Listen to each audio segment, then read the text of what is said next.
Masih soal pertambangan, Saudara. Jadi larangan ekspor batu bara yang dilakukan pemerintah di awal Januari kemarin kembali diprotes setelah pekan lalu Jepang, kini Korea Selatan meminta Indonesia mencabut kebijakan larangan ekspor. Menteri Perdagangan Korea Selatan menyampaikan protes langsung ke Menteri Perdagangan Muhammad Lutfi.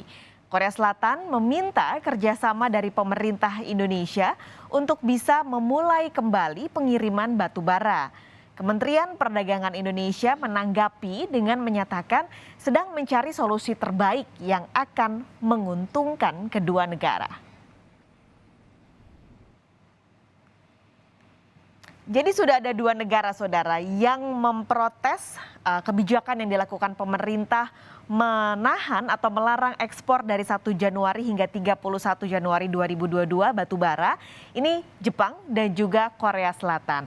Sebenarnya seberapa besar sih batu bara yang diekspor Indonesia ke dua negara tersebut? Nah, kami punya datanya, Saudara.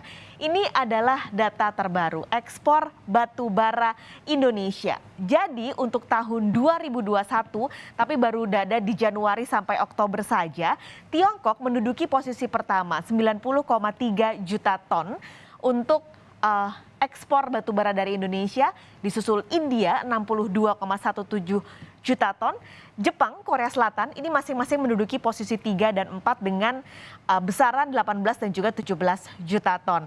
Ini adalah 4 negara terbesar yang mengimpor batu bara dari Indonesia.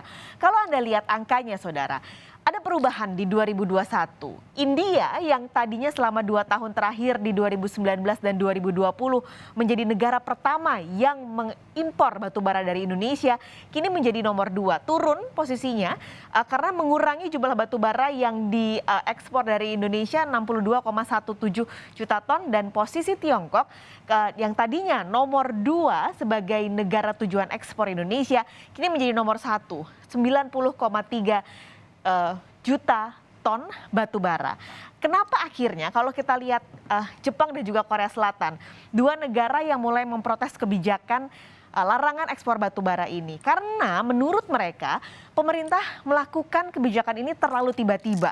Jadi mereka belum ada persiapan, tiba-tiba ekspor batu baranya di stop. Tentu tidak ada stok, terlebih kebutuhan batu bara di dua negara ini sedang tinggi karena sedang musim dingin. Jadi biasanya kalau musim dingin kebutuhan batu baranya juga akan lebih tinggi dibandingkan dengan musim-musim lain. Nah, protes juga dilayangkan karena sebenarnya Jepang ini mengatakan bahwa mereka tidak pernah mengambil atau mengekspor batu bara yang biasanya digunakan oleh PLN. Jadi kalau PLN nih jenis batu baranya adalah low calorific value. Sementara Jepang selama ini mengimpor batu bara dengan jenis high calorific value. Jadi beda.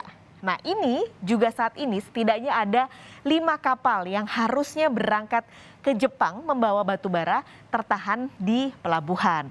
Kalau melihat negara-negara yang jadi tujuan ekspor, emang mereka cuma bergantung pada Indonesia. Nah, sebenarnya ada lagi nih negara-negara yang menjadi eksportir batu bara terbesar di dunia. Nomor 1 sudah pasti Indonesia dengan jumlah 405 juta ton. Ini adalah data terakhir di 2020, Saudara. Nah, kalau melihat datanya, Australia yang berada di posisi kedua 390 juta ton ini berpotensi mendapat keuntungan dari kebijakan larangan ekspor batu bara Indonesia. Kalau melihat data yang terakhir, Australia sendiri saat ini banyak memasok kebutuhan negara Asia Pasifik, Jepang, Korea Selatan, India misalnya. Sementara dengan Tiongkok yang saat ini menjadi posisi negara ekspor tujuan Indonesia nomor 1, ini mereka sedang konflik. Jadi di akhir 2020, Tiongkok ini menyetop semua pembelian batu bara dari Australia karena ketegangan kedua negara setelah Australia menyerukan penyelidikan internasional tentang penanganan COVID-19 di Tiongkok. Akhirnya Tiongkok memutuskan hubungan perdagangan batu bara mereka. Padahal sebelumnya Australia ini adalah negara eksportir terbesar batu bara ke Tiongkok. Ini makanya kenapa salah satu data pendukungnya Anda lihat Tiongkok saat ini di Indonesia menjadi lebih besar untuk jumlah batu bara yang diekspor.